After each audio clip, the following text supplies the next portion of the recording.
Welcome to the Prospectors Radio Show, the talk show for our community. Please welcome Rich Cooley, Indiana Gold Hunter Dennis Dayton, Kathleen Biffle, and your host, Tim Grimes. All right, everybody, welcome back to another edition of Prospector Radio. It's Sunday, May 6th, and we're coming to you live as always. First off, I'm going to introduce some of the crew. First, we got Mr. Rich Cooley. How are you, Rich?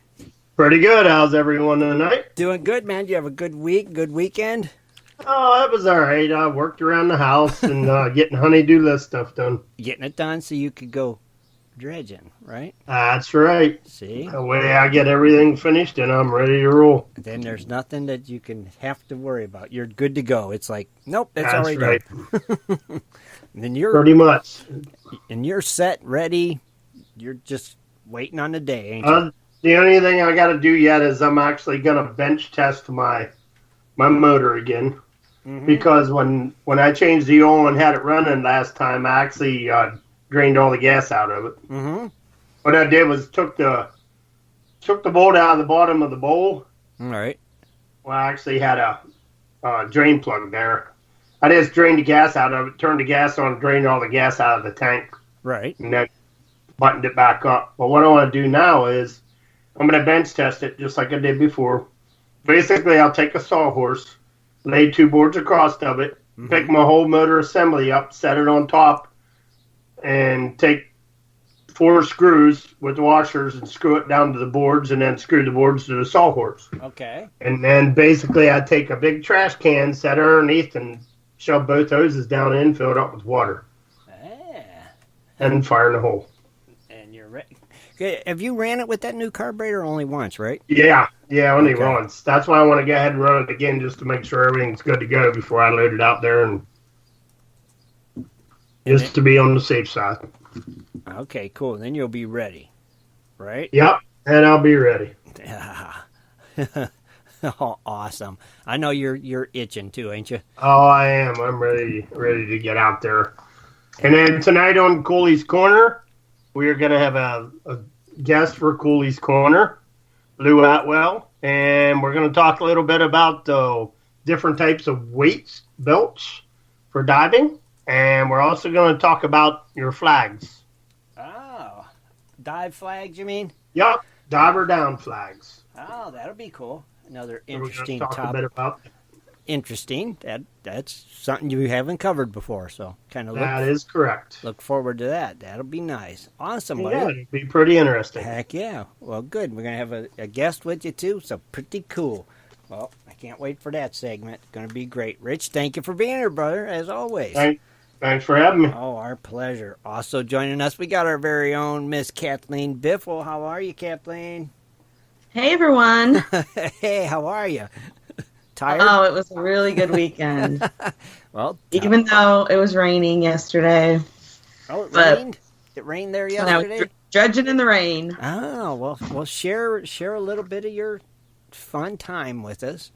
Oh, and I'm sure, Dennis and Shad will pipe in too, but we had a great time. It was good to see Dennis out. Mm-hmm. No, I didn't have a good time. You said he was going to pipe? Yeah. Found some great gold. It was not supposed to rain yesterday. Right. But I think a rain cloud just kind of follows Shad and I wherever we go. I think. Yeah, we got home and it was raining tonight. So yeah. I think so. I think that's what happened. But it was funny because, and then, Dennis came by and he brought David Brown and some people from Cincinnati, Bill and Christina. Is that, Yep. They came up. Cool. So it was nice to see Dennis and David again and get to judge next to them. Very cool. Yeah. And all the shenanigans, I was going to say, I'm sure there was shenanigans, right? Oh my gosh, it was hilarious. I mean, where David and Shad were judging, they were just pulling just huge chunks of metal out. Mm-hmm. Freak. Finding good gold, but just big chunks, like whole railroad spikes would just get sucked up the nozzle and end up in your box, Wow. So David finds this like big spring. It's a car part. I don't know what it's called though. It's a big spring. Big metal spring. It's thick. Like Dennis thinks it might have came from like the old train or something. I think it's a train because that thing is. You have to take a picture of it, Shad, and post it on the site. That way, if anybody knows, they can let us know. Mm-hmm. I think it come off a train. It may have. But it may have come off an old farm piece of tractor or something. I don't know. Yeah, okay. Yeah. But anyway, Kathleen's getting ready to tell the good stuff. Okay. Oh my gosh! Let's hear it. Keep going. I look up the creek and Shad's, fiddling around with his dreads. Had a bad clog in the box. So he was getting that out, and then David finds the spring in his hole, and he holds it up and shows it to me, and I start laughing. I'm like, oh my gosh, because it's funny to see the things that they were pulling out. Mm-hmm. So then he throws it into Shad's dredge hole. We were like 20 feet apart. I mean, we weren't next to each other. Well, that wasn't no train spring if he threw it that far. I'll guarantee you. Maybe not. It had probably a truck spring or a trailer swing or something. I don't know. I'll have to see it. Yeah. Yeah, me too. And Shad didn't know. So then Shad gets back into his hole and he's going along and I'm just watching him the whole time. And well, as soon as I got in my hole. Hey, let her tell it. Let her tell it. He finds it and he holds it up and he's all so proud of himself. Like he found a trophy. Woohoo! Like he found a match to it. And then I turned and looked at David and he cracked it up. I was like, you son of a beep. I was like, it's mine now. Oh, jeez. That was funny. I don't know. Thought you found a match to it, huh? Well, he put it, where it fell in my hole was, exactly where I was working. And so when I went into it and looked back down, I see, as I was going, all of a sudden, this circle. And I'm like, that was not there just a second ago when I got out. What the heck is this? So, yeah, I was happy for a moment until joke's on me, Shad. Yeah. But you got the spring, right, Shad? Yeah, well, I kept it. It's mine now. Good. So he did. I guarantee you, Dave alone got over 20 pounds of metal he took out of that river. No kidding. He had trouble lugging the bucket out. He filled a 5-gallon bucket, and he could barely lift it over the thing. Wow, good job. Did he give it to you, Kathleen, for dredge art? No, I think he kept it. Oh, okay. That's a lot of good steel. Yeah, but Shad got the spring. Yeah, that's money in a bucket there. That's true. But Shad got the spring where he can make him some knives, right? Yeah, because it's not too deteriorated. I'll have to check and cut a section off and look. Cool. Is that round stock or is it flat stock? Round stock. Round? Yeah, I'll have to flatten Probably it. a truck spring. Tractor trailer spring. That's cool, though. It sounds like you guys had a great time. And the gold, you got some nice gold, you said? Oh, yeah. Yeah. I mean, I found a picker and a bunch of big chunks, and David chunks. Not as big as his, right? Oh, they're bigger than flakes, I guess. I don't know. But David found a piece that he held it up, and we could see it down the creek. What? In his hand. Yeah. He got several big chunkers. Mm-hmm. No kidding. Holy No kidding. moly. You guys were definitely on the gold then, right? Without a doubt. Very cool. And my little dredge that could. It really worked hard for me this weekend. I was happy. But it got you gold, right, Kathleen? Yeah, the dowsing rods went crazy. It does. was just insane. Them dowsing rods put you right on it, and then bam, your little dredge that could cleans it up, don't it? And today the sun came out. Yeah. It was cold at first, wasn't it, Dennis, getting into that one? Oh, Especially since, when you don't bring a wetsuit, Dennis. Oh, Dennis didn't have a wetsuit. Yeah, I'll get to that in a minute. Okay, we'll get to that when we get to Dennis. I'm sure we will. Oh, yeah, we definitely will. Man, but how was the water, Kathleen? Cold? It was. I had to wear a wetsuit, so my fingers got cold. Mm-hmm. So it really didn't warm up too much from last week, huh? At first, it was warmer than last week. Yeah. Okay. Yeah. When you first get in there and work for a while, it was fine, and then when you're in there for hours, it starts to, Yeah. Well, when you it's get chilled. raining all day long, like steady light rain nonstop. Wow. And then no sun, you would get chilly. It was beautiful here yesterday. That's nice. That's good of for course you. it was. It was like 80 some degrees and sunshine all day. Not a cloud in the sky. It was beautiful. You guys had it all there, I guess. It stopped right there above you, apparently. But we're used to it. I know. I mean, you're dredging, and the rain is just coming down like straight down, and it's just splashing water in your face. Oh, and yeah.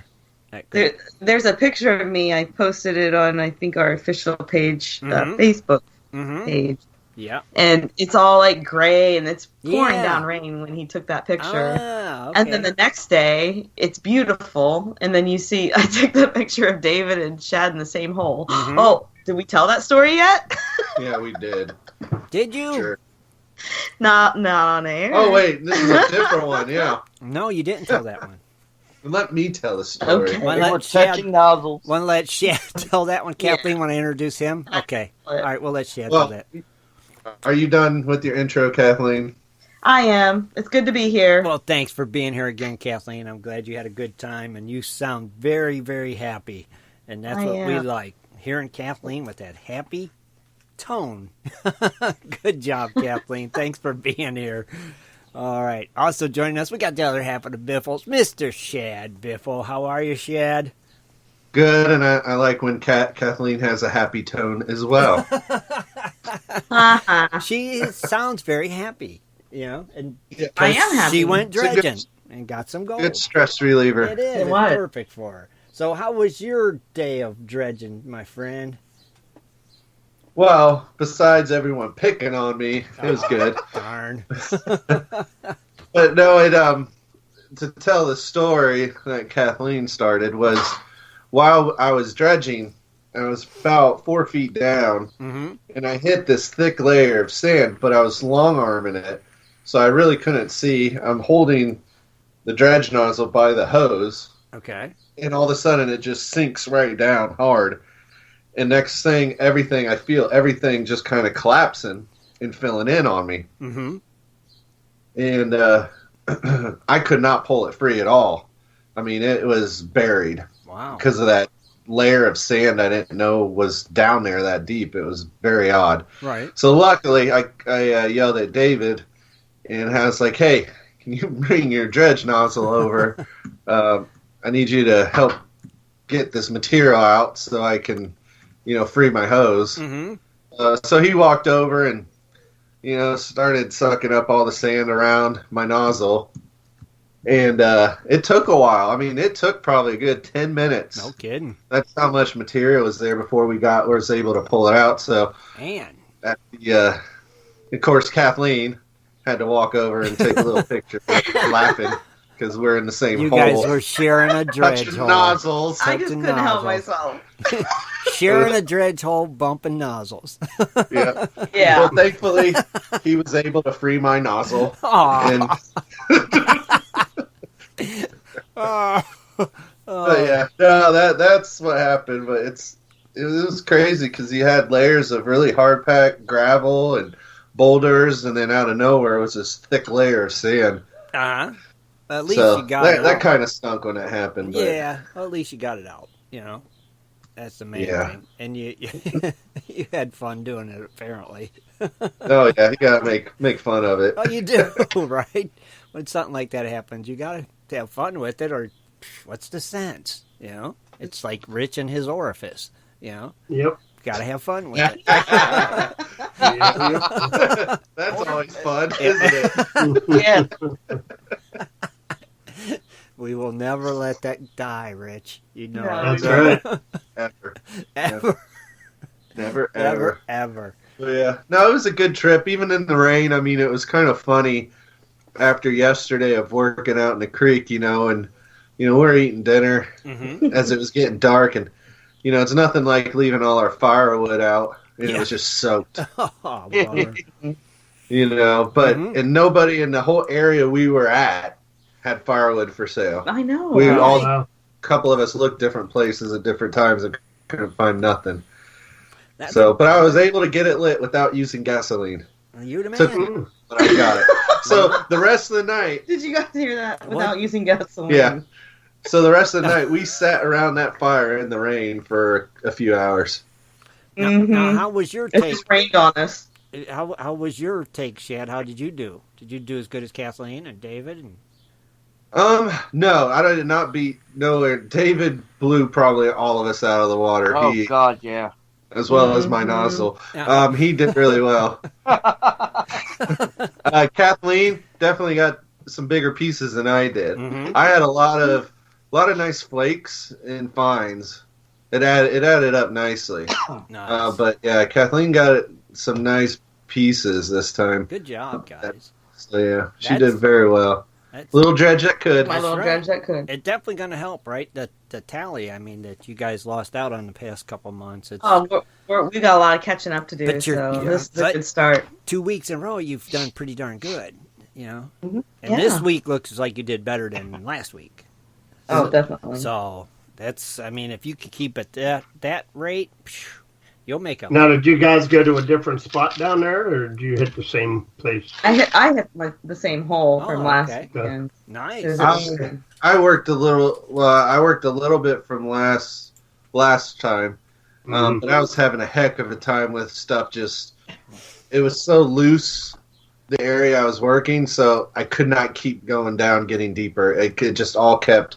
No matter how wide I got my hole and tried to do steps down, it all would just cave down and just fill up. And so I got frustrated and ended up going to a new area. And where I had to get pretty deep. I mean, right. I ended up going down probably about at least 5 foot deep. Oh, wow. So the smaller nozzle dredges seemed to do better in the area I was in because you didn't have the cave-ins and you could work all of the little cracks and stuff. And then, so he just went. They just go. He went up north. They just go right. They just start going down, don't they, Kathleen? And the little dredge that could just pokes around. Oh yeah, Shad. As soon as Dave did that one clean out and had them big old chunkers in there, Shad went, "Well, I'm moving." Yeah, I'm done with all this. I'm moving. I'm moving. Hey, Dave, I'm your next door neighbor. There you go. Howdy, neighbor. Awesome. Well, I'm glad you had fun too, Shad, and you did good. Well, you guys seem like you did really great. Now, you want to go ahead and do your normal stuff? Metal? I'll start with the current precious metal prices. Alrighty. As you know, last Wednesday, everything really took a steep dive in the markets. But gold has come up $2 from Friday at $13.15. Okay. Silver's up 8 cents to $16.48. Okay. Platinum's back at up $8 to $908. That dove really low. Yeah. And it got below 900. But palladium's up $6 to $964. Okay. So palladium's climbing yet again. So we'll see what happens. I mean, yeah, they all made a little climb. It seems like. So we'll see what happens by Wednesday if it continues. Well, the U.S. dollar's been performing strong recently, so that's been kind of affecting things. So okay. Oh well. We'll see. We'll see. All right. At least it's staying above 1,300. That's right. Stay above 13. Awesome. All right, here you go. Take it away, Dennis. Happy birthday to you. Happy birthday to you. Happy birthday to you. Happy birthday to you. Well done, Dennis. Excellent. That's just wrong. And everybody go back and listen to the past, 3 weeks or 4 weeks, every Sunday and Wednesday, and just see how well Dennis does. He's starting to improve, isn't he? Yep. It's like amazing. Perfect. Yeah. He kills it. But, yep. May 6th birthdays. Got just a handful, actually. Wow. Thank goodness. We have Blaine A. Nelson. Oh, no. Basu Fan 101. BSU. Yeah, BSU Fan 101. Basu. Sounds like me. Hey, you get her. Go get her. Basu. I'll get her. Yeah, I'll get her. Get her. Fred Garcia. George Carmichael. John Wars. Doug. And Roger Coolball. And then tomorrow, on May 7th, Lots of them. we have Alan Patrick Waters, Jeff Jeffers, Joe Wamsley, Joe Zuccarelli, Mark Howington, Paul Sam S., and Tanner Jennings. Oh, Happy birthday. Happy birthday. heck yeah. Very cool. Good job, Shad. Well, thank you, as always, for being here, buddy. You're welcome. I'll Awesome. go in my corner now. All right, we'll go on ahead. We'll call you if we need you. All right, last but not least, our little buddy, the Indiana Golden Hunter himself, Dennis Cinco de Mayo Dayton. Dayton. How are you, Dennis? Pretty good. Had a really good weekend. It started out actually Thursday. I ended up going home because, man, I was getting sick. Mm-hmm. And I ended up going to the doctor Friday, and I had some kind of virus or something that was, coughing and felt weak. And when I was in there and I told the doctor, I said, now you're going to get mad at me. I said, but I plan on going dredging this weekend, and I'm going to be in the water. Mm-hmm. And she kind of looked at me funny, and I said, yeah. I said, I'm going to have a dredge just like vacuuming the bottom of the creek. And then she really had this stunned look, and I said, I dredge for gold. Oh! So she didn't yell at me. She's a really good doctor. So she went ahead. She said, well, if you're getting in the water, she gave me a steroid shot. Mm-hmm. And man, that helped. Like, within the hour, I was feeling, oh, my gosh, so much better. And then gave me some kind of Z-Pack or something. Right. You got to take like 2 a day, and then one a day until it's all gone, or something like that. Yep, that'll help you. But she said to wait a couple days before I started taking the Z-Pack. But we got there Friday night, and we were trying to find the entrance. And I know me and Dave, he come in from one direction, I come from the other, and we stopped in the road. I'm like, I think it's back here by the brown trash can. And I don't know, and he'd been driving back and forth for a while. And couple kids were out walking, and he stopped and asked them. Sure enough, it was at the brown trash can. So we got in there, and it was pretty good. I forgot my wetsuit. Uh-huh. I forgot my gun. Uh-huh. I forgot my wet shoes, and I forgot my pillow. You forgot a lot.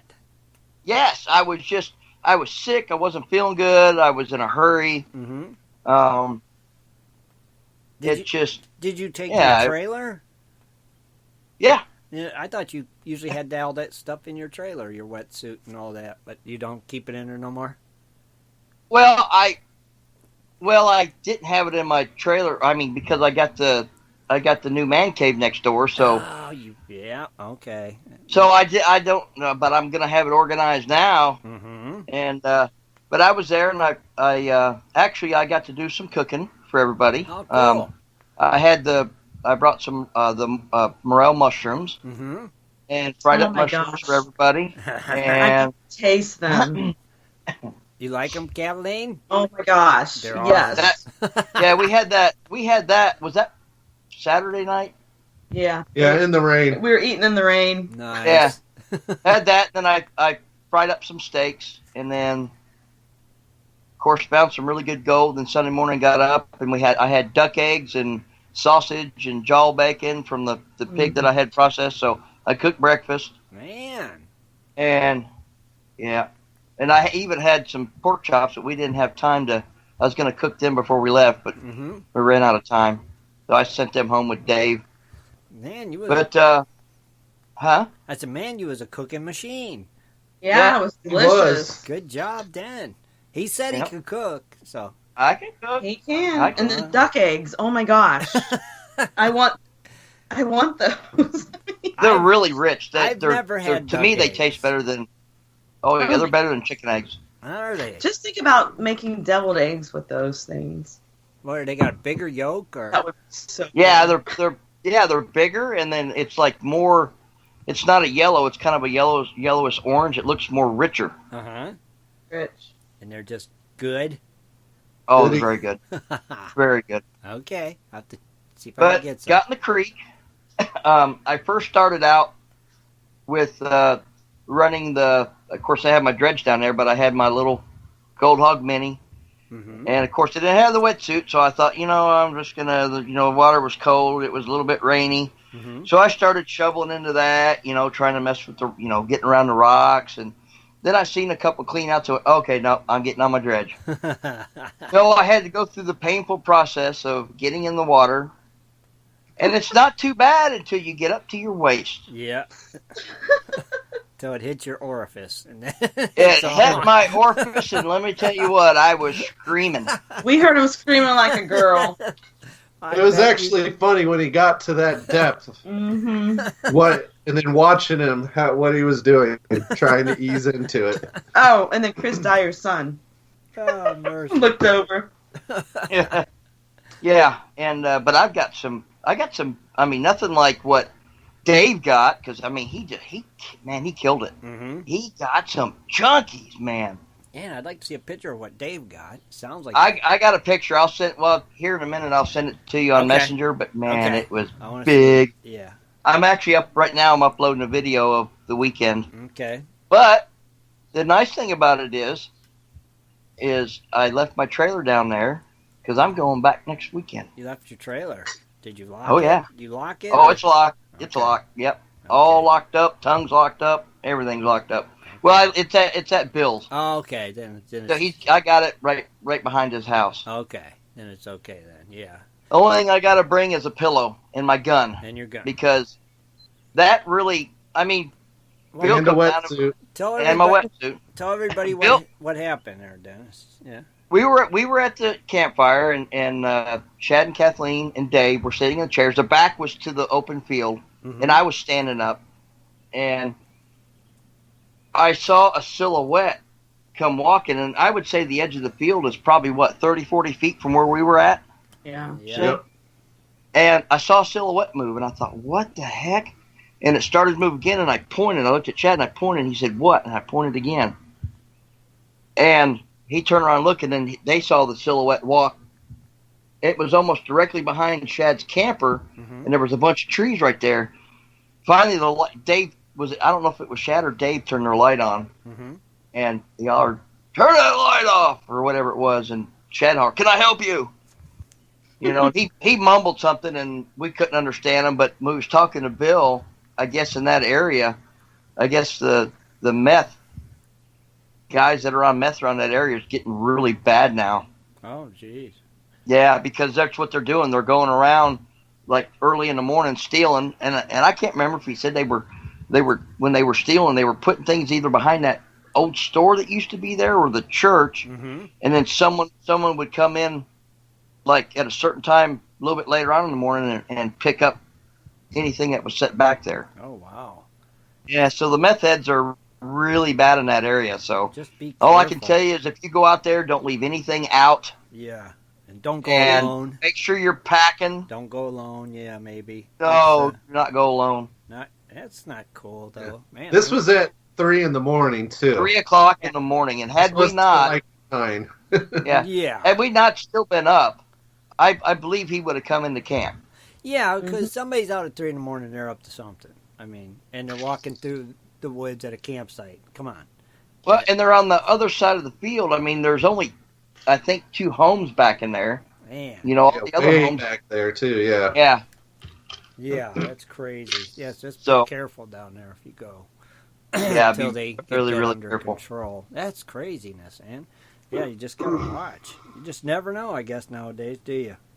No, keep your vehicle locked. If you're Yeah. camping overnight, keep it locked. Hmm. They Don't go- leave anything out. Yeah, and just keep an eye out. That's the thing. Keep an eye out. Don't be alert, I guess. Man, that's nuts. But It you is got nuts. some gold too, though. That's Oh yeah, I got some good gold. Yeah. all you guys did really good, man. You guys had a great weekend. I'm happy for all of you. It's like, good job. You killed it between all you guys. Now, did John make it? Did John Miller make it down this time? Or? No. He didn't make it? Carrie didn't even make it either. Carrie didn't make it either? No. Okay. All right, because I remember he wasn't sure if Carrie was going to make it or not, but, you know. It was John Miller's wife's birthday, Oh, so. that's right. That's right. She did Oh. have a birthday, yeah. Yeah. That's right. So we had quality time with Dennis Yeah. and David. That's good. It's always It's fun. I really had a good time. It was a really good time down there. good. Good. That's awesome. Of course, trying to leave the place was a little bit aggravating, but Oh. Why? I got my trailer backed into 2 trees. And I got a tight fit. Well, of course, I unhook it and everything else. Well, by the time I'm packing everything up, I go ahead and I get my truck hooked up, and I'm trying to get it out.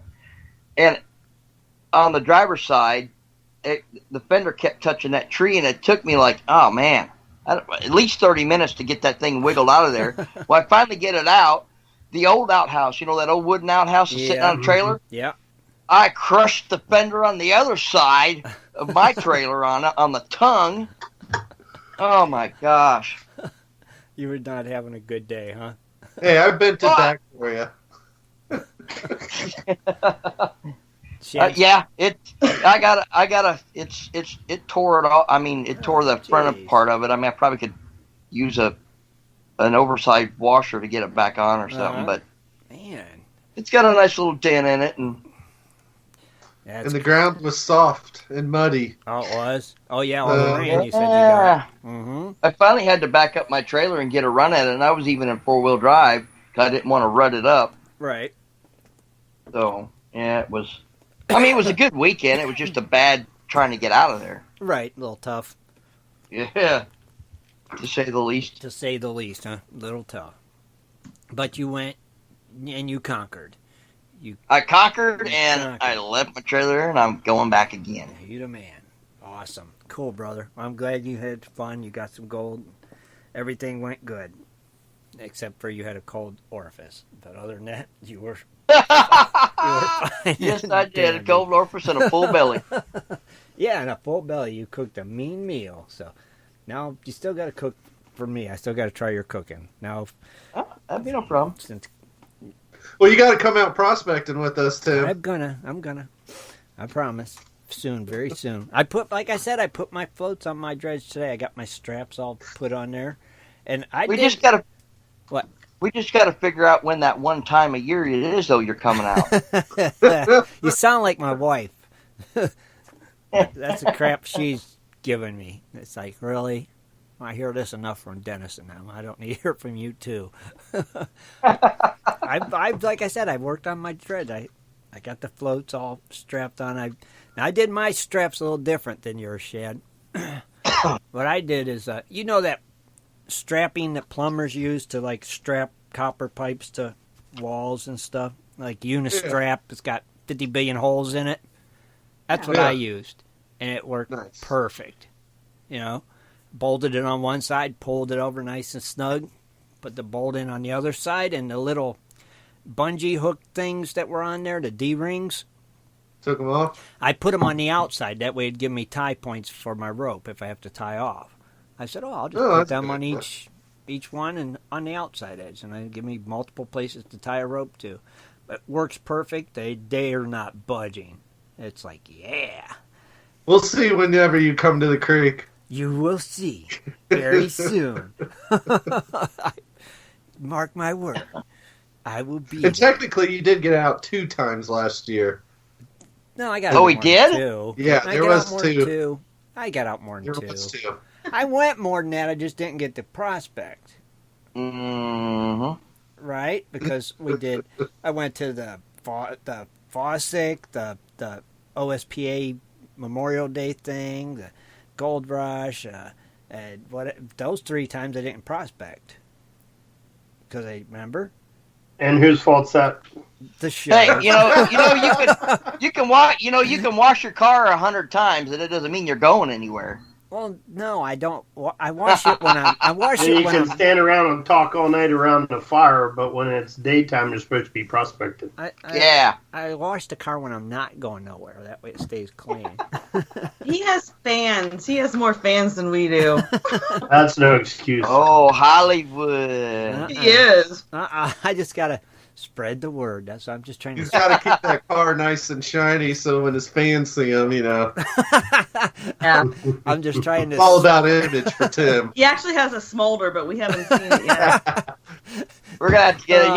We're gonna have to start doing that. We're gonna have to start saying if he doesn't bring his dredge at the next time we go out, we're gonna have to just start spreading the word. Hey, Tim's giving away autographed pictures of him, so next to his car. Oh my God, you're right. Take a picture with Tim. 5 others. I just promote a lot. I have to be there promoting the show and the site. Right, Yeah, I like but they like to Them see like the it. promoter doing stuff. Well, it's hard to when I'm promoting.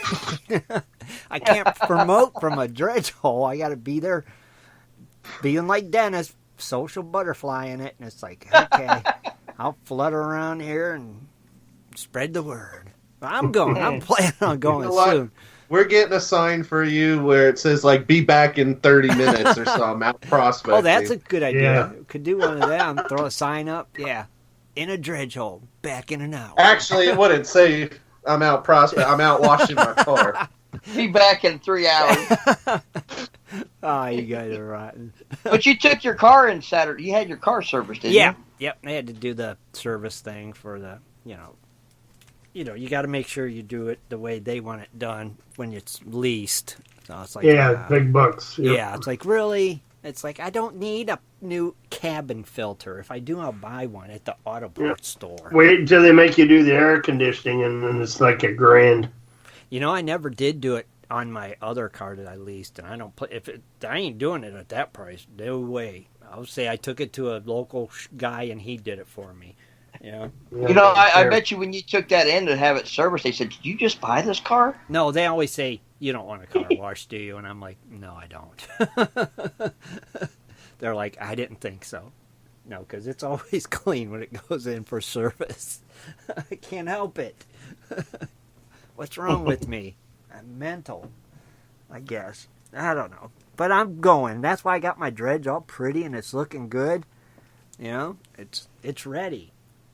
But I did scuff it up a little putting on my floats, so it's like, oh, great. Uh-oh. Yeah, I was a little upset. And I'm like, I'm not redoing it. I'm like, it looks like it's used. I don't care. Whoa! It looks like it's used because you're never going to be out in the creek. Next, we'll see a little bit of mud smeared on it. Oh, man. I'm Hey, going. Arm's already scraped up. Yeah, it's already scraped up from the rocks hitting it. So, it's like, I tell you one thing I did see was which was really weird was Dave in his 4-inch. I don't know if Chad or Kathleen you mentioned this, but they were talking about all the metal that Dave was finding. Uh-huh. He had so much in the top part of his box that his dredge was actually tilting back. The motor, tilting up. It almost went under. Are you kidding me? No, he had that much metal in it. Holy Yeah. cow. What was It he looked like he was on? thinking. I wonder what he... That's Loading weird. up. And it all was coming from that one spot, all that metal? Yeah. Man, I can imagine. I bet you go back and dredge where the other end had went, and I bet you there's gold because that metal it just clogged everything. It was just probably just running over the top, running out of his box, and he still got big chunkies. I just wonder what was thrown in there years ago. Well, I think they said obviously a train. You think Yeah, a train? there used to be a train track going Right. through there. Mm-hmm. Regular. But hey, if you're thinking about jumping in his hole, good luck, because both me and him threw all our boulders back in Yeah. and dredged all our tailings and Man. filled it in. That's how we fill our holes now. We put our tailings in them Yeah, that's a good idea, right? Just shoot your Yeah. tailings in them. Why not? and all the big rocks. Mhm. Hey, there you go. Good deal, guys. Now you could just restart it. Shad, you know where that hole is, right? Oh, I have my coordinates. His numbers. I wonder if is David going back there again too? I don't think he's going back next weekend. I already told him. I said, if you ain't going back, I'm jumping in that hole. Yeah, that hole is fair game, ain't it? Oh, you betcha it sure is. Yeah, send me that picture, Dennis, when you're done. I want to see. Dennis, you're so short. I don't think you'd be able to touch the bottom. That's all right. I'll set the nozzle down in there. He's going to have swimmies. You're going to foot dredge. Yeah, tie a stick to it and then just. Yeah, you're going to foot dredge. You'll stick the foot in the end of the nozzle handle and then just use it to dredge the bottom. There you go. That's what David did. Yeah. David Bogan did down there before last year. Dennis, you don't have error? I thought Dennis had that's right. Yeah, I need to get my lines. Right, because you got error, don't you? Yeah, actually, I had Cool. I had my regulator and stuff in my trailer. I just didn't have my lines with me. Well, there you go. You need to get that then going on too, Yep. right?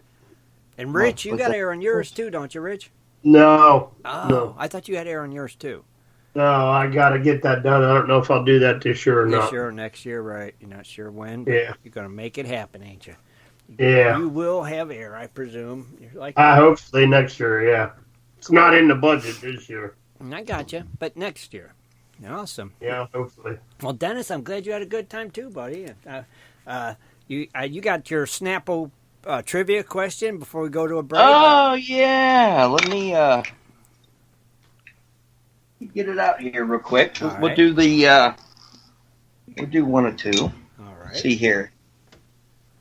Now, Shad, those guys already know this answer. So here's the first trivia question before we go to commercial. Okay, all you Google nuts, get ready. Yeah, it's Snapple Real Fact. It took the first man to walk around the world in how long? Is that And you have to be specific. okay? And that was to complete his journey. How long? It took him how long? Took him- And Specific. if you are specific, we know you Googled it. That's right. So be specific, but not too specific. All right, we'll be right back. Think about that, everybody. Do you like to mine for gold? Enjoy prospecting a nice crack in the bedrock? Enjoy getting outdoors to camp, fish, hunt, and hike on your public lands? You plan your trip, load the gear, grab the dog, put the family in the truck, and drive off to a locked gate. A sign says you cannot enter or access your own public lands. Mining claims and public land owned by we the people are being designated as off limits by our own government every single day. Are you concerned about the direction our government is going? Are you tired of seeing no access, no entry signs on your lands? We are, and we are fighting back. We are AMRA, America Mining Rights Association, the fastest growing small mining advocacy association in America. AMRA is a 501c3 not-for-profit formed by miners, hunters, off-roaders, retired military men and women to stop the insanity. AMRA was formed to educate, unite, and help the small miners and public land users on their rights given to us by God. Do you want access to great mining claims? For a small tax-deductible donation to their Miners Legal Fund, your family gains access to proven excellent mining claims across America for an entire year. AMRA challenges the USFS, BLM, EPA, and the other agencies intent upon stopping you from enjoying your own lands. You are who pays these people's wages. It is time they listen to us. We need to unite. And that is what AMRA is doing. As you sit here right now, thousands of acres of public lands are being closed, locked, and blocked from use by you. Are you fed up yet? Join us. Get in on this fight and let's restore America to what our families fought and died for. Freedom. Just visit AmericanMiningRights.com. AmericanMiningRights.com. Also, check us out on Facebook at American Mining Rights Association. AmericanMiningRights.com. Just stopped by on my way home to show you all my gold. You've been digging into some Jimbo's gold pay dirt. Yeah, Jimbo's Gold made me a hero. Huh? Got an amazing idea and supplies on sale from Jimbo's website. With bad weather, bored kids, and stressed wife, I threw a panning party for the kids and their friends. All the moms got a break, kids had a blast, Hero. Happy kids, happy wife, great gold. That's why Jimbo's Gold is always my first choice. Did you teach panning or share your prospecting knowledge? Then you are our hero. Tell us your story for a chance to receive a hero's reward at www.jimbosgold.com/hero. All right, everybody, we're back. Okay, Dennis, you're up. All right. Was there any answers in the chat room? Did anybody? A lot. Got 8 years, 7.5 years, 4 years, 3 months, 16 days. Cheater. Who had that? Okay, hold on. Let me go back and look and make sure nobody else had that. Jeffrey Horn, I think. Okay, I think that was the only one that had that. It took the first man to walk around the world 4 years, 3 months, and 16 days to complete his journey. Yep. Here's my thing. Very good Googling. Yeah. How did he walk across the ocean? Or did he just walk nonstop on the boat? Oh, maybe. Yeah. Yeah. Well, he had to hold his Lapse breath for a long time. As he Michael Shelby had it also. As he walked along the bottom of the ocean. Yeah. Mm-hmm. Interesting. Good question, though, Dan. I like that. Google. Wait till the next one on next break. All right. Now it's time. We're going to turn it over to Rich Cooley and Cooley's Corner. Welcome to Cooley's Corner. Join Rich Cooley as he talks about equipment, new products, and so much more for all us prospectors and treasure hunters. Here's Rich. Good evening, everyone. Welcome to Cooley's Corner. How's everyone this evening? Tonight, we got a guest. We're going to have Lou Atwell on tonight, and we are going to talk about two different things. We're going to talking about belts, your diving belts, because we've had some questions on that. And we're also going to talk about states that require diver down flags. Okay. Basically, I found some information out, and we'll cross-reference to what Lou had, and we'll go from there. So, hey, Lou, how you doing? Pretty good. How are y'all this evening? Pretty good. Welcome to Cooley's Corner once again. Thank you. Hi, Lou. Hi. Glad y'all got to get out and get some gold. Yeah. Mm-hmm. Hi, Lou. Hi. Okay, so you're the one that suggested to do this, and that's why I asked you to come on, because you're actually the one that taught me basically the dredging under the water, so none other the best person to do. Let's talk a little bit about dive belts. Now, I know the kinds I got, or the kinds that I like, actually. You had two different types when we were down there. Do you want to explain a little bit about the dive belts?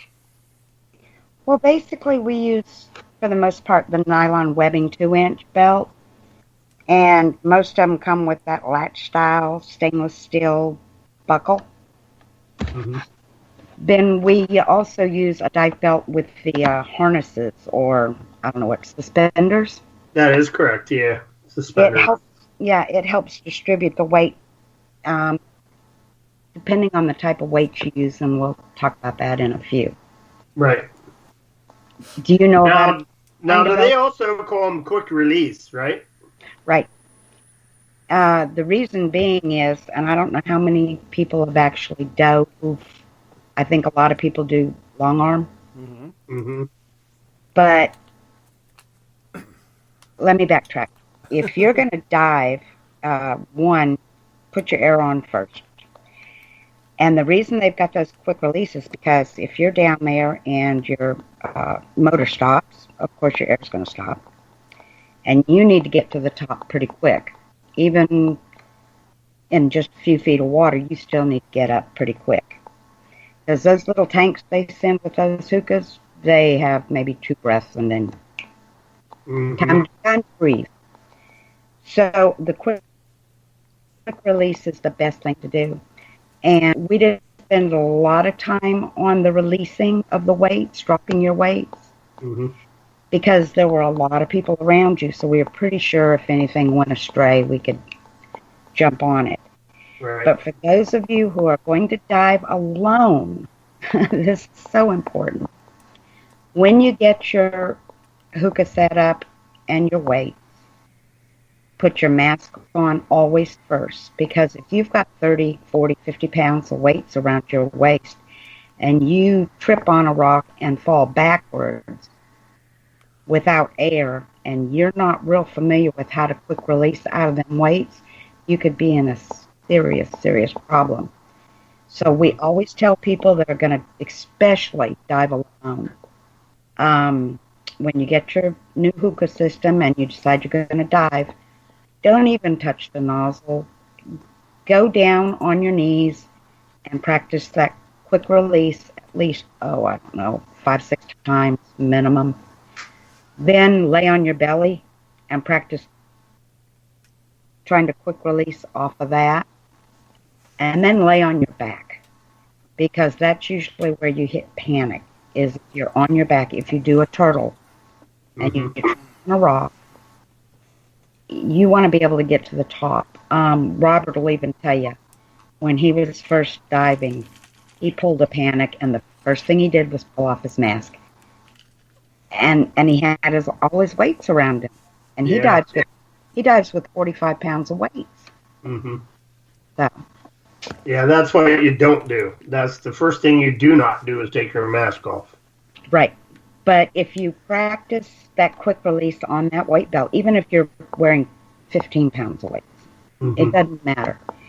Practice on your knees, practice on sitting on your behind, practice on your belly, and then turn over and practice on your back, because it's worth that half an hour you're going to spend doing that memory, so that if something does happen, you don't hit a hard panic. And there's something else that you could do also with the rope, right?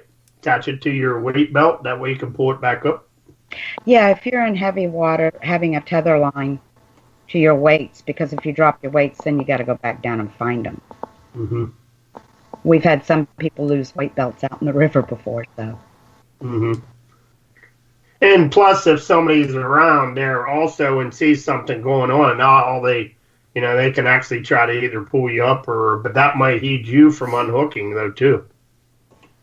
That could help get the weights off of you faster if you unhook it and somebody's pulling the rope. I don't know. I've never tried that.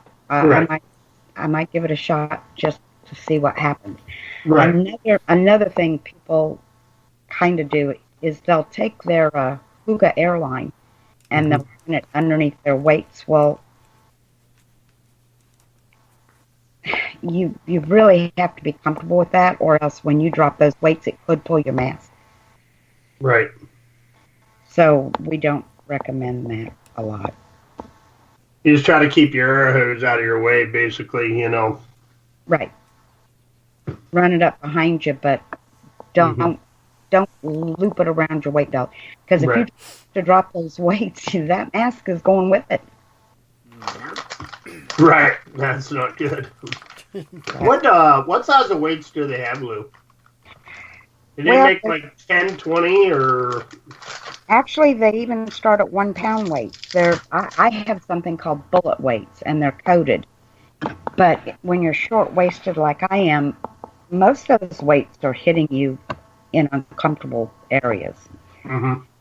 So it doesn't matter to me. But they do start with 1, 2, 3, 4, 5, 10, 15 pound weights. Okay. We've got quite a variety down here. And like I said, with the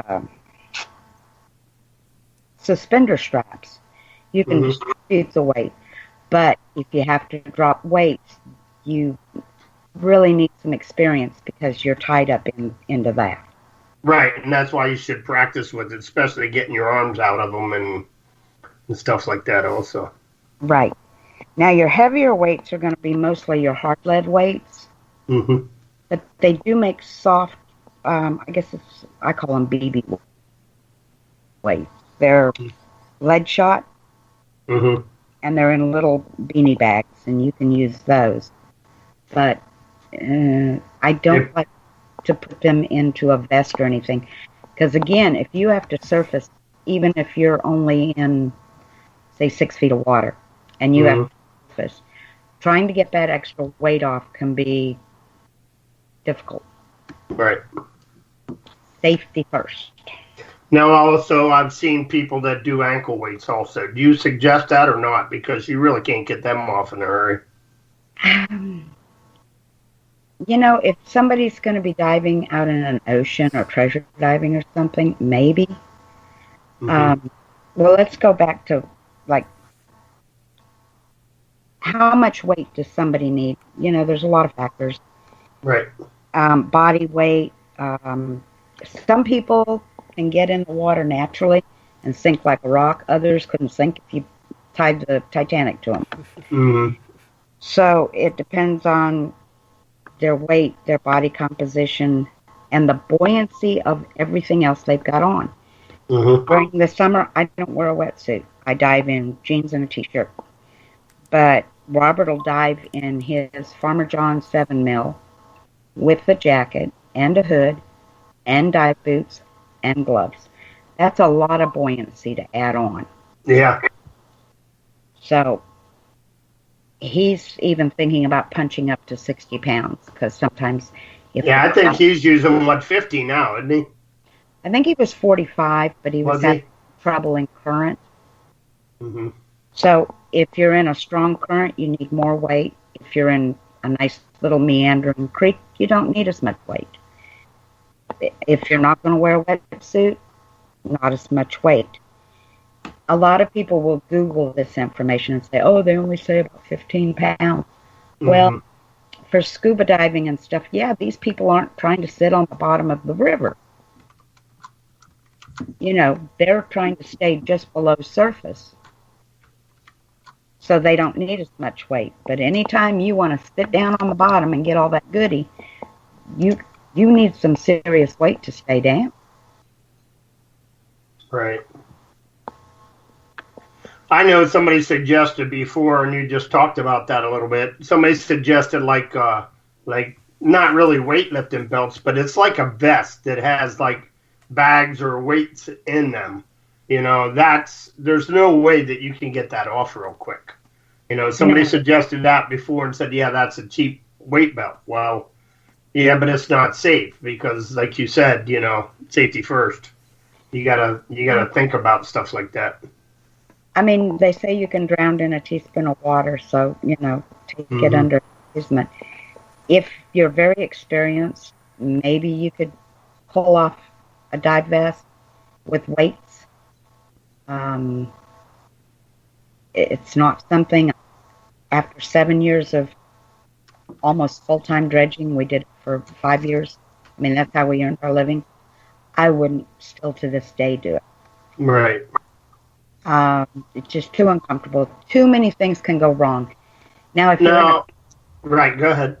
I was going to say, if you're in a creek or, 3 feet of water and you just want to be able to see your bedrock really well, maybe then you could use some stuff. But if you're over your head, I wouldn't put on anything you can't drop to get to the surface.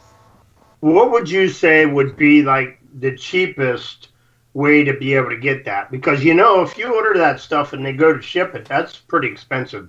Wouldn't you think you'd go to like a local dive shop around your area and try to get them cheaper instead of trying to order them online? Or what do you suggest? Yeah, definitely. Go to a local dive shop. This was a kick. Robert stopped at a yard sale a couple years back, and there was the guy that had all kinds of dive weights. And I think he gave like $10 for a bunch of them. Wow. So you never know what you're going to find on a Craigslist or... And that's something you can just drive. And there's like all these new sites where people sell stuff. Advertise looking for weights. Right. That's what I was thinking of doing. Looking around first, to see if there's something local instead of... Because that stuff gets expensive, to ship. I mean, because those weights are heavy, of course, and they go by weight. Now, if you've done a lot of dredging or long... Oh, yeah. They're a little pricey. If you do a lot of dredging or a lot of long arming, you're going to find lead in your box, whether it's fishing lures or buckshot or whatever.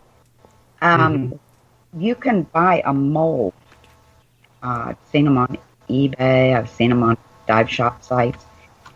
Collect up all that lead and just melt. Lead melts at like 600 degrees or something. Easy to pour. Easy. Yeah, as long as you can get a mold for it, yeah. Yeah, pick up a mold off eBay. Mm-hmm. And then you can make molds for other people and help you pay for, pay for your mold or get a free. That's one other thing I got to get yet too is a weight belt, and I'm definitely going to get a quick release. I kind of liked both of you guys that you had down there. I kind of liked the one where it just slipped around, but I tell you what, if you've never put a weight belt on before, like Lou said, the first thing to do is put the mask on. Because when you grab them weights, we actually had these weights sitting up on a boat. And we're standing in about maybe 4 foot of water. And you reach up on the boat and you grab the weights and you put them down. When you go to put them down in the water, they want to sink to the bottom. I mean, you're struggling to hold on to them to try to get them around your waist, especially if you have the suspended ones. You're trying to get an arm through the loop to hold on to it while you're trying to get the other arm in. And you're actually breathing heavy, just to get that stuff hooked up while you have the mask on. And you're almost out of breath, just trying to do that. And it's like, wow. So you got to really practice with that stuff, It doesn't take that long. Spend 30 minutes just practicing those positions and releasing. And if you're worried about losing your weight, paint them orange, paint them pink, paint them whatever. You'll find. Then you just free dive down to retrieve them. Mm-hmm. Yeah, that's a great thing, I'll tell you. Mm-hmm. Let's talk a little bit about the dive flags. Now, a lot of people might not know what colors they are, and can you talk a little bit about that? Yeah. Now, remember when y'all came down, we had flags on our dredges? Yeah, I vaguely remember. Okay. Down here we use the red and white. Mm-hmm. There is an international dive flag, and it's blue and white, and that's used probably out in oceans and whatnot, because they don't need international in our waterways. Mm-hmm. But back in the 50s, I think it was 57, they introduced the red and white, and it's mostly for diver safety. And if you're in a creek, a stream, or anything that's wide enough to accommodate a canoe, or a kayak, or any type of motorized boat, little fishing boat, a trolling motor, whatever, stick a diver's down flag on your dredge. Number one, if you're in an area where there's motorized boats, it's the law. You have to have one, at least in our state. Number two, if you're in a creek that only has kayakers or canoes, they could whack you upside the head with that paddle if they don't know you're there. Yeah. Mm-hmm. So they use the blue and white, the alpha flag, internationally and in the States. And if you're on a buoy, which they consider a dredge kind of like a buoy, because you don't climb on it and drive it around. Right. A 12 by 12 diver's down flag.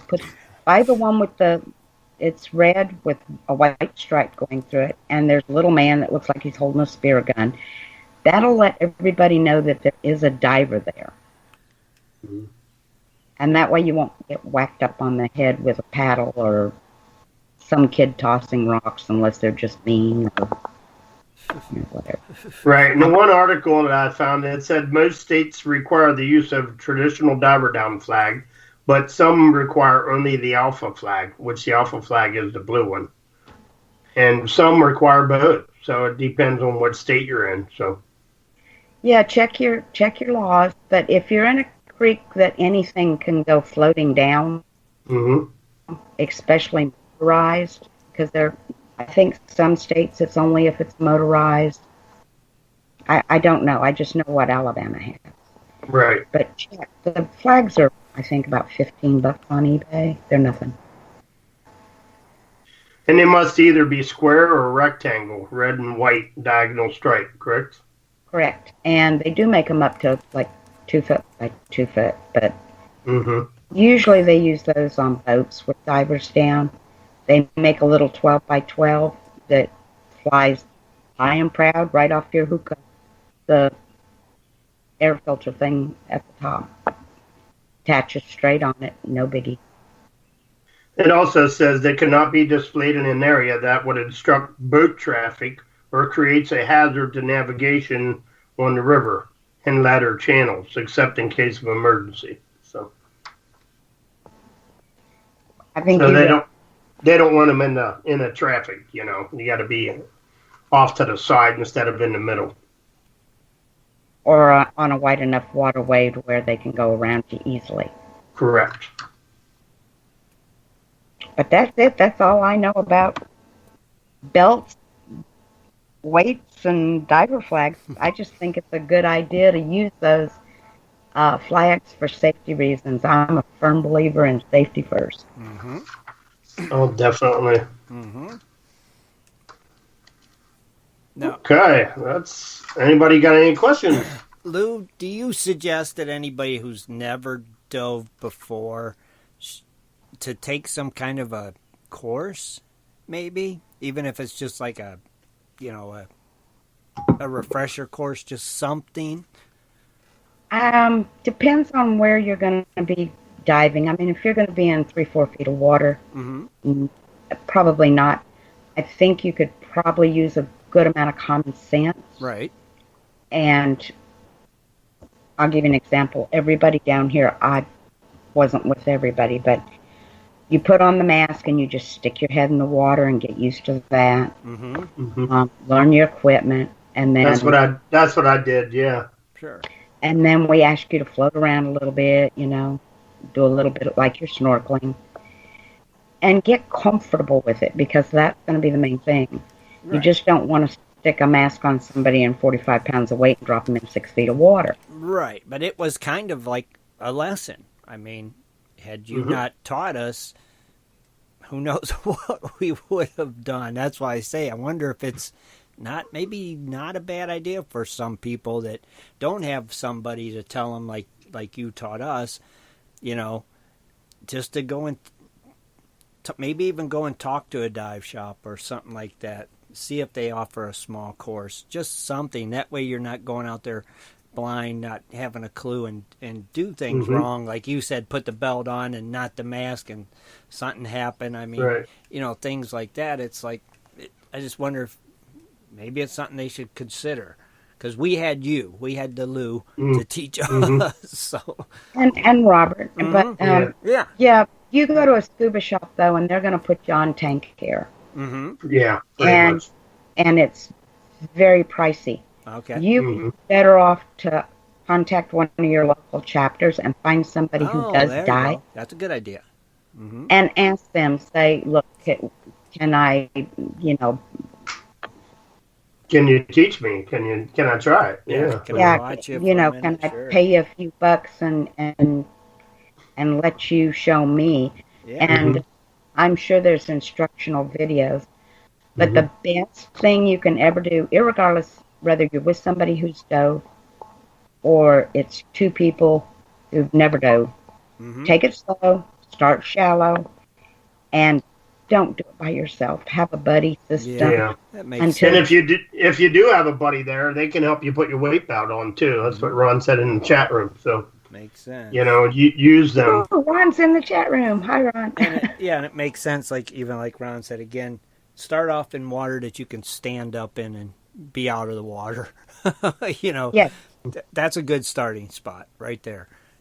I again, y'all were in pretty shallow water. Y'all could stand up and you were out. Yeah, I didn't go out into the deeper water until I was actually diving for a day or two. But I like and then I stretched out to hanging off the side of the boat and then dived down, But that makes it so hard if you got a plug up to try to float out of water and try to get the plug unplugged, Right. Because you can't touch bottom, and that'll really take the air out of you, But it felt comfortable stand in water that I knew if something was go wrong, I could Yeah, just stand all you had up. to do is stand up. But yeah. yet I was deep. It still was like 4 foot deep where we was at. Right. But and liked that's it. definitely how you want to start out. And I mean, definitely. I didn't have a fear in the world while I was under there because I knew if something went wrong, I can stand up.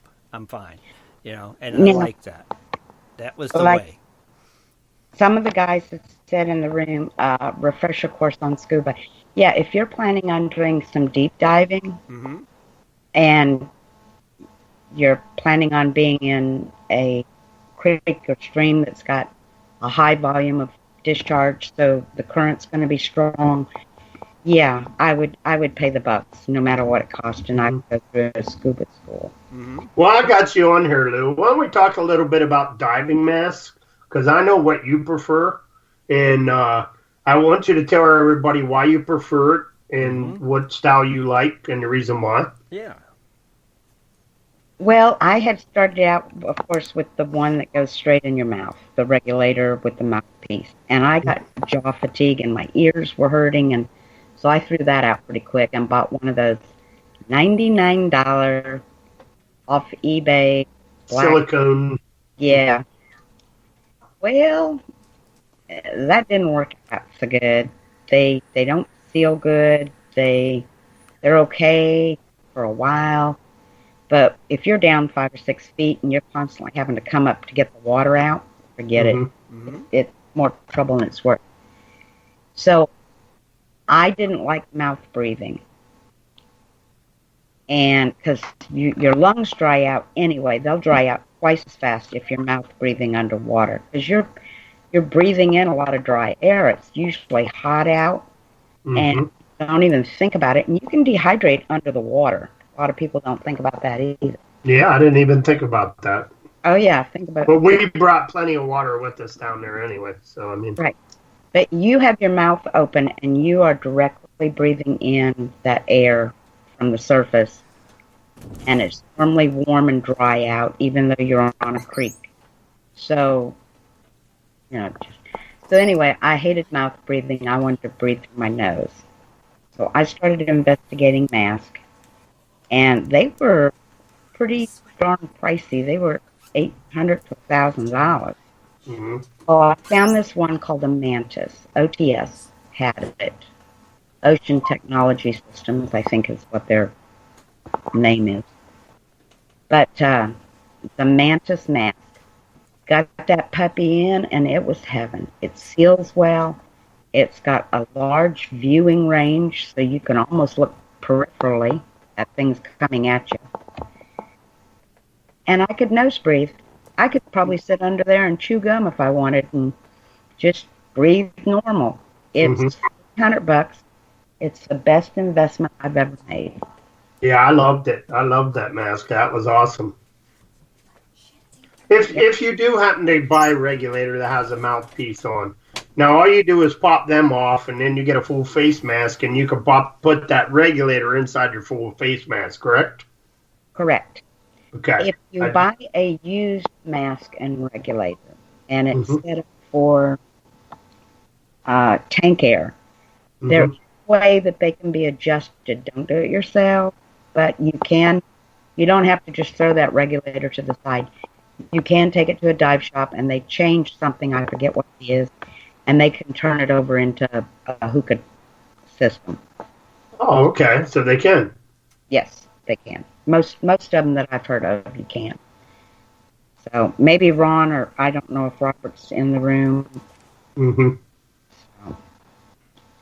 that's cool. I have to ask the local dive shop then to see what they have, see what they have available, because I'm sure they have classes to where they teach people, and people probably buy stuff and don't like it and then sell it back to them, or, So I'm sure they probably have some used stuff, most likely. Well, yeah, or you can go to a dive shop and check it out and try it out in their, they have a pool, and then tell them you need to think about it, and yeah, their markup is really high. The wetsuit, the wetsuit I wanted was almost $800, and I found one for $300. So yeah, I shopped around. Yeah, Razor said he didn't think his mask would seal good with a beard. Yeah, that is a little difficult, Rage, because when I had my scrubby face down there, I actually had some water coming into my mask a couple times. But I thought it was kind of good because they taught me, basically, Lou, you can tell everybody, if you do have some water getting in your mask, what's the easiest way to get it out? Well, the $99, I'm going to call them the dollar store masks, they don't have a breathe port. The Mantis or the higher price mask, you just tilt your head up, and at the chin, right below the chin, there's basically a blow port, and you exhale and the water leaves the mask. And that's what I loved about that mask, because mine's still fogged up. I don't know if I'm a heavy breather underwater or what, but I spit in that thing. I did everything in that thing, and it's still fogged up. So I loved when I got a little water in there, because all I did was tilt my head down and get the water to clear my glasses, to clear the glass so I could see, and then I'd tilt my head back and blow, and it would get the water right out, and I'd keep going until I get a little bit more water in, and I'd do the same thing. I just kept doing it. Now, Lee said the Mantis is no longer available, but I saw its counterpart, their new one, and I believe they're still the same, in that same price, that $300. And they're like $400. Yeah, I think the last time we looked, but not unless they changed something, Lee, Yeah, they might have changed the name and a slight bit of design on it, but... Oh, yeah, Ron also said with the Mantis, you can also use communication. Oh, yeah. Robert and I both have buddy phones on ours, and we've got a topside station, so that if somebody's topside wants to talk to us, tell us, dinner's done or something, they could. That's so cool. Yeah. That'd be awesome. That is pretty neat. I love the buddy phones, but the noise from the dredge seems to interfere some with the frequency that they're set at. Oh, really? I've been told that the OTS system doesn't have that problem, but those are hardwired. They're not wireless. The buddy phones are wireless. We just put up with the noise. Right. And unless you're doing this full-time for a living, it doesn't make a lot of sense to invest that kind of money in a lot of communication equipment. Mm-hmm. They, in fact, make a little, it's like an Etch-a-Sketch, or it's a chalkboard. It's called a diver's communication, and you can write on it underwater and hold it up for the diver next to you to read. Oh, there you go. That's all you need. That'd be cool. They're like $10 or $12 something. They're not expensive. That would be perfect. Or learn sign language. Yeah. One of the two. Yeah, well, at that point, if somebody's not helping you cobble correctly, you might not want to sign them the way you want. Mm-hmm. Yeah, definitely.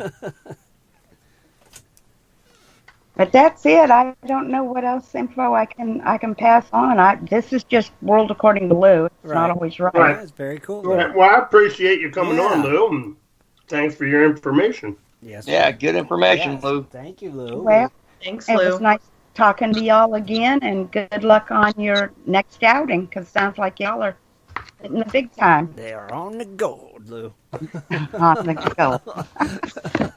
Tell Robert and everybody Lou said hi. I will. Yep. And it's good to see Ron in the room tonight. So. Yep, Ron's in the room. I think now that his house is done, he's got some spare time. That's cool. He might be getting a gold soon then, too, I guess. Yeah. Yeah, we've got a few friends who's got some creeks, and we've been invited out, so cool. I think we're going to be dropping in anytime now. Awesome, Lou. Get out there and get that gold. Y'all have a great evening. You too. Thanks. All right, take care. Thanks, Lou. Bye-bye. Bye, Lou. Bye. Awesome, Rich. Great segment, brother. Thanks to Lou. It was awesome. You and Lou killed it. Good job. All right, so want to take a quick break and well, before we do, give us your trivia, break trivia, we'll call it. Yep, let's do the break trivia. Break trivia. Oh, you Google nuts out there? Google nuts. Okay, now I know earlier Shad said the word right. I know I'm going to hack it up here. But Galapagos tortoise Galapagos. Galapagos, yeah. Galapagos tortoise, thank you, Shad, can take up to how long to digest a meal? Oh, all right. That's the question? And it's not to eat a Tootsie Roll Pop. Right. One, two, three. What is a Galapagos tortoise? A Galapagos tortoise. Probably just a tortoise. All right. A really old turtle. A really big found turtle. on the Galapagos Islands. They were, West- I think, Shad. I think that's South where they America. originate. Yeah, the Galapagos Islands. Correct. Man, Google nuts. Get on that. We'll be right back. In 1858, gold was discovered in the rivers of New Caledonia. This discovery would spark a massive gold rush. Today, the search for gold is much easier, yet still challenging with Dirt Hog Pay Dirt. At Dirt Hog, we pride ourselves on our gold and guaranteed gold amounts. Just visit dirthogpaydirt.com today and buy yourself a bag of the best pay dirt concentrates on the market. Order with confidence in Canada and North America. dirthogpaydirt.com. The best gold concentrates on the market, period. Also, be sure to check out our Honest Bonus program. If you're interested in gold prospecting or treasure hunting as a career, hobby, passion, or just something you're interested in getting into, you have to visit goldprospectorspace.com. At goldprospectorspace.com, you'll find forums, chats, videos, blogs, sections on dry washing, metal detecting, high banking, and so much more. At goldprospectorspace.com. There's a store, classifieds, and at goldprospectorspace.com every Sunday night at 7:30 Eastern Time, tune in to Prospectors Radio, the talk show for gold prospectors and treasure hunters. GoldProspectorspace.com is a social network with thousands of members, and everything you need is at GoldProspectorspace.com. Sign up today and get connected to others who share your love of gold and gold prospecting. Let the treasure hunt begin at GoldProspectorspace.com. GoldProspectorspace.com.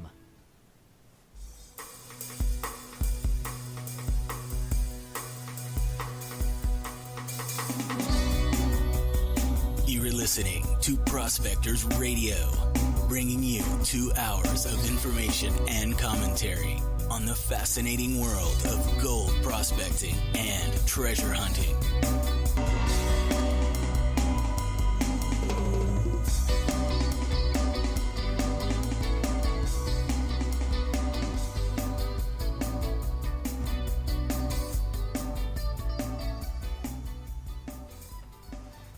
All right, everybody, we are back. All right. Head bobbing. Every time. All right, let's see what kind of answers we got for that, Dan. Let me see. Let me see where they start. Someone said 30 days. Okay, I got 14 days. 1 year, 6 days. 6 months. 6 days, yeah. 1 year. 2 licks and a crunch. 30 days and a month. What is it, Dan? Is it a year? It says that tortoise can take up to 3 weeks 3 to digest weeks. a meal. I don't think nobody had 3 weeks. They didn't Google it then. I think they're afraid to now. They probably didn't know how to spell it. So Galapagos. depends if he ate Taco Bell, Ray says. It'd take about 30 seconds then, Ray. Yeah. The old Taco Bell. Taco Bell. A good one, Dennis. I like the break trivia that you're doing now on Sundays. That's pretty cool. I like that. Did anybody do anything for Cinco de Mayo? That was yesterday? Yeah, it was yesterday. Yeah. Mm-hmm. We sat in the rain and We drenched sat in in the rain. Yeah, they sat in the rain. Nope, no Cinco de Mayo around here either. Huh? What is Yeah, Cinco I de didn't Mayo? do anything What either. is Cinco de Mayo? I took a siesta. That's about as much Cinco de Mayo as I did. It's That's a it. celebration, isn't it, Shad? Yeah. Mexican independence. Yes. Yeah, that's what it is. Mexican independence. Uh-huh. Uh-huh.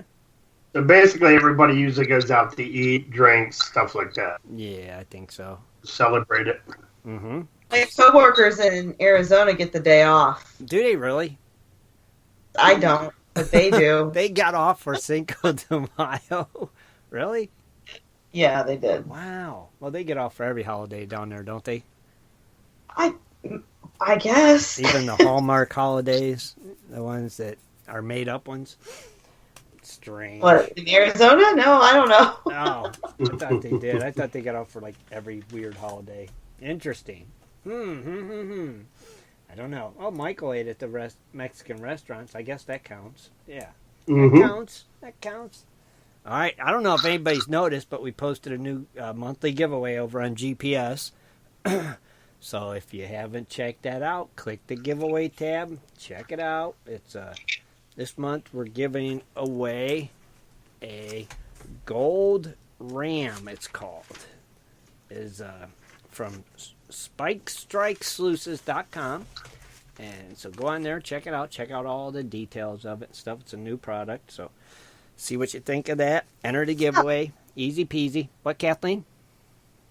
No, I was like, oh, okay. That's pretty cool. You didn't check it out? Yeah, it's like a sluice box or something, isn't it?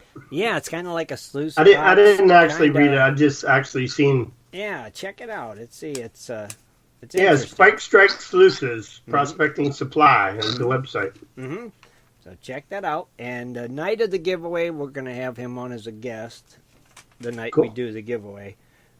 He's got a lot of interesting stories from back in the day when he used to work down at the gold camp there in Alaska stuff. So got a lot of good stories. I talked to him on the phone yesterday for a while. So pretty cool. Yes, some of the key benefits he put on here: smooth bottom drop riffles of variety depth, 1/4-inch gold drop dots, spike hexes for micro gold, signature spike strike gold trap, garnet grabber section, integrated handles, raised end lips to prevent losses, and there's no removable parts, which are easy to lose. Yeah, it's pretty cool. He's all handmade. He makes them right there in the Carolinas, all by himself, each one. So they're really cool. So check it out. He's got a lot of interesting products. There's a link to his website there as well. Check that out and see what you think. So pretty cool. Spike's been in the prospecting business, or prospecting many years, and very experienced, and so I think the man. It does look interesting. Yeah. So it's a cool product. I mean, somebody's going to walk away with it. So be sure and enter. That's simple. That's all you got to do. Click the giveaway tab, check it out, read the directions, and enter. Easy peasy. Easy peasy. Easy peasy. And then don't forget our Crony Club giveaways going on too right now. And then we got our quarterly nugget giveaway for the Crony Club, sponsored by our good friends over at Dirt Hog. And then we got our Patreon quarterly nugget giveaway being sponsored by Tommy Knocker Pay Dirts. So got a lot of good giveaways going on right now. And the Dress My Dredge. Yeah, thank you, Kathleen. The Dress My Dredge. And that's 2 weeks away. Right, Kathleen? 2 or 3. Something like that. The end of the month, right? Memorial Weekend, okay. Yeah, 3 weeks. 3 weeks? Okay, so 3 weeks remaining on the Dress My Dredge contest. Get them in. And how do you actually find that again? Do you go on the forum or do you go into blogs? Shad? It's on the forum. It's on the forum. Okay. Easy peasy again. So if you dressed your dredge, get the pictures in. If you want to win some nice dirt from us that we're putting together, and we're all putting some gold in it. So I don't know how much gold's going to be in it, but it's going to be worth having. That's for darn sure. Entries are due by May 26th. So get them in there. And then don't forget, check out the old Tuesday night hangouts every Tuesday with Ed, Jess, and Dana over there on their YouTube channel at 8 o'clock Eastern Standard Time. So, and then Kathleen's going to get us a name, and we're going to give away a gold pan vial from our good friends over at MakeYourOwnGoldBars.com. Yep. And then we are going to play Dennis's song when we give that away. And let me see. I got a name. All right, hold on. The rules are the same as always. If Kathleen calls your name. You have 1 minute, 30 seconds to answer in the Gold Prospector Space chat room that you are here. It's that easy. So, Kathleen, let's hear that name. The name is William Epperson. William Epperson. Epperson. Epperson. 1 minute, 30 seconds. Starts now.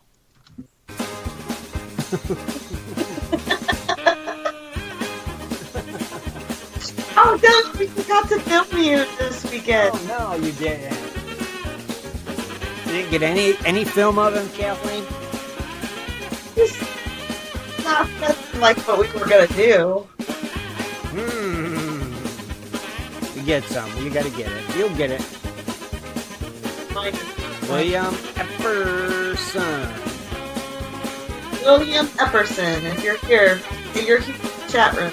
You have 1 minute remaining.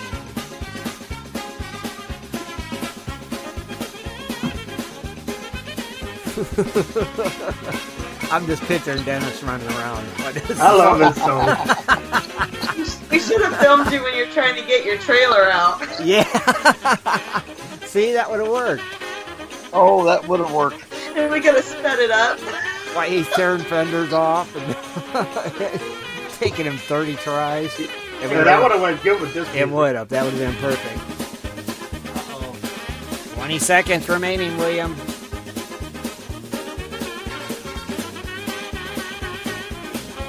I could listen to this all night. Tick tock. 3, 2, 1. And time is up. Bwah, bwah, bwah, bwah. Sorry, William Epperson. Next winner. Next name, Kathleen. And we get to hear it again. I do have a backup. Backup name. Susan Douglas. Susan Douglas. 1 minute, 30 seconds to answer in the GPS chat room that you are here. And go.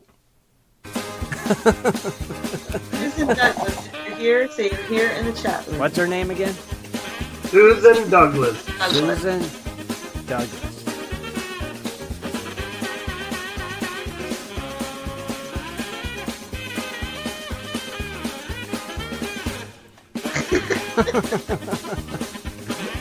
Just say I'm here in the chat room. It's that simple. All you gotta do is say, I'm here, or hello, or me, or anything. Surprise! Say and then. Or even say what? Yeah, we'll settle for anything. Susan Douglas. Come on, Susan. If you don't say you're here, we're playing the Jeopardy song next. Jeopardy's next. Oh, yeah. Oh, no.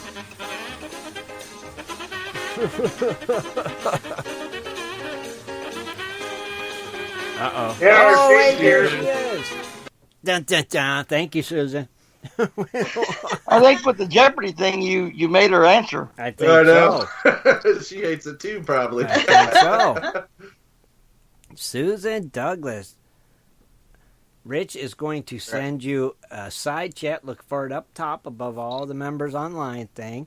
And he's going to get all your mailing information from you. And congratulations. And thanks again to Steve Hamilton over at MakeYourOwnGoldBars.com for doing that every Sunday night. We appreciate it. I know the listeners do as well. Very cool. Nice. Wow. So what else, Chad, am I forgetting? Well, West Coast Wednesday's coming up. Thank you. You said all the giveaways. I think so. I think I covered them. Closer look next Sunday, or is that the Sunday after? That's up to you. I think the Sunday after. Okay. Typically, third Sunday of the month. The what? Closer look? A closer look with Kathleen. Kathleen's going to let us know the date on that, right? So that was third week, Kathleen? Is that what you're thinking? Yeah. Okay. Whenever you're ready. That'll be cool. All right, here's our good friend Jess calling in. I know he had an announcement, something he wanted to announce, so let's bring him in real quick, and then we'll wrap it up. All right, hello, Toledo Jess El Swanko. How are you doing tonight? All right, you're forgetting to open up the phone lines. What you're forgetting? Well, no. I didn't really forget to open them because, time. They're always open pretty much. Pretty much, yeah. They're pretty much always open. After my show, they're pretty much after open. Rich ends, they're open. I figure after all these years, you guys would know that stuff. Well, I don't want to jump the gun. Right? Well, I just won't answer, so no worries. Well, that's true. I tell Ed to do that. Don't answer that's all the you got to phone do. yet. You just don't answer it. That's simple. What's happening, brother? Well, I wanted to call in and give you an update on our Take a Vet prospecting project. Okay. I know it's been a while. Mm-hmm. So we're going to have this during Gold Rush days. I'll be going to the meeting this coming weekend, next weekend, and get the details all finalized on that. But in the meantime, we're going to be doing a Facebook Live auction with a real auctioneer and everything. What? We're going to be auctioning off some things. Mm-hmm. Sluices, paint kits, cool. Some gold, a little bit of gold. Mm-hmm. And this is in also we'll be doing a fundraiser sometime during the summer. This is to pay for the veterans we're going to be having, so they don't have to come up with money out of their pocket and take care of all their meals and make sure there's plenty of equipment and everything.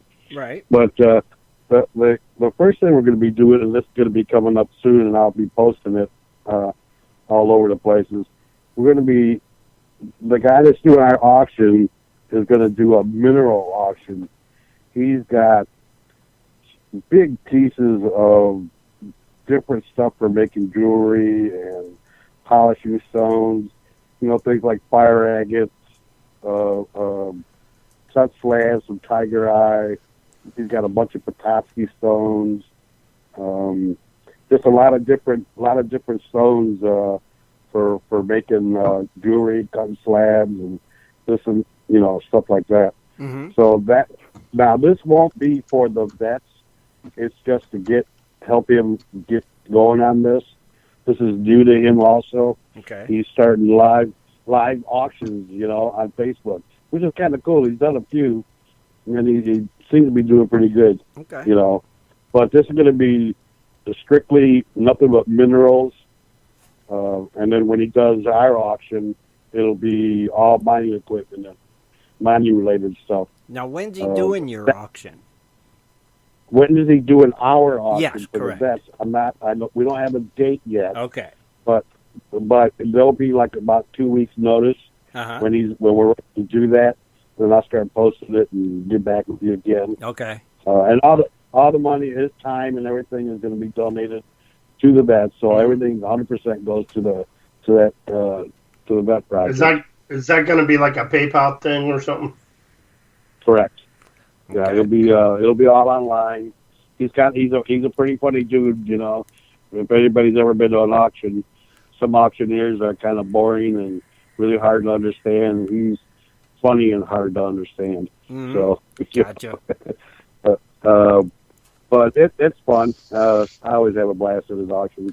Okay. But this mineral one, I'll be posting on a lot of the mineral sites. I want to throw it up on here too because I know some people like to do jewelry. He's got some really awesome stuff. Oh, okay. Just really cool stuff. That'll be cool. Yeah, and then the one for us will be probably, I'm thinking sometime in August.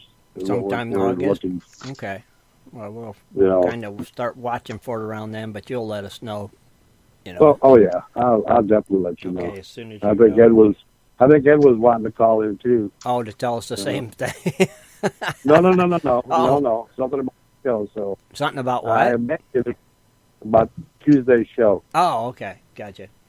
Yeah, I only take one at a time. It messes up with this version of Skype. It's like, I can only do one at a time. We know all about that. Mm-hmm. So it's like, don't push my luck with trying to add two and lose both. It's just better take one at a time. Right. Mm-hmm. Right. It works. So I think, but I've gone through what I wanted to talk about, and awesome. Looks like the Biffles had a good time this weekend, and Dennis and looks like they all I went did. to a flea market. They all got the gold. Man. It was a good time. Yeah. Looks like. Yeah, I went to a flea market. They had a good time. So. You gotta get out in the creek, Jesse. You know. Yeah, I know. I'm ready too. Let me tell you. Mm-hmm. And the wife's ready to get out of the house too. Yeah, I know. Ed said he's not going to call in. Okay. So I will tell you, we have no guests this weekend. Okay. It's going to be open line Tuesday. Okay. So, anybody listen to our show and call in and hang out with us and talk about gold and stuff. And, Tuesday night at 8 o'clock Eastern Standard Time. Right? Correct. Open mic night. Open mic on open line Tuesday. Open line Tuesday on Tuesday Night Hangouts with Ed, Jess, and Dano. Right? You got it. Did I get it? You got it. All right. You got it. Well, we'll be there for sure, like always. So, All right. Thank you, Jess, for calling, brother. You showing up and listening to the show. Oh, my pleasure. Yeah. Yep. All right. Talk to you all later. All right, buddy. Thanks for calling, and See you, I'll Jess. see you Tuesday. Okay? Bye, you guys. All right. Night, Jess. All right, everybody. I think, Shad, we've covered everything you said. Yes, sir. All right. Well, let's go ahead and wrap it up. We want to thank everybody for tuning in tonight. Don't forget to check out that monthly giveaway over on GPS. And don't forget to check out the other thing, the Crony Club, the Patreons, all the good stuff we got going on. What else? I think that's it, Shad, I believe. We're good to go. I got Susan's information already sent to you. Good deal. And we just, like I said, we just want to thank everybody for tuning in. I want to thank the crew for being here. As always, until Wednesday at 9 o'clock Eastern Standard Time, we'll see you again on Prospector Radio. Good night, everybody. Good night. Good night. We want to thank you for tuning in tonight, and be sure to join us every Wednesday night right here on Prospectors Radio for our West Coast Wednesday show at 9 Eastern Standard Time. Thanks again for listening.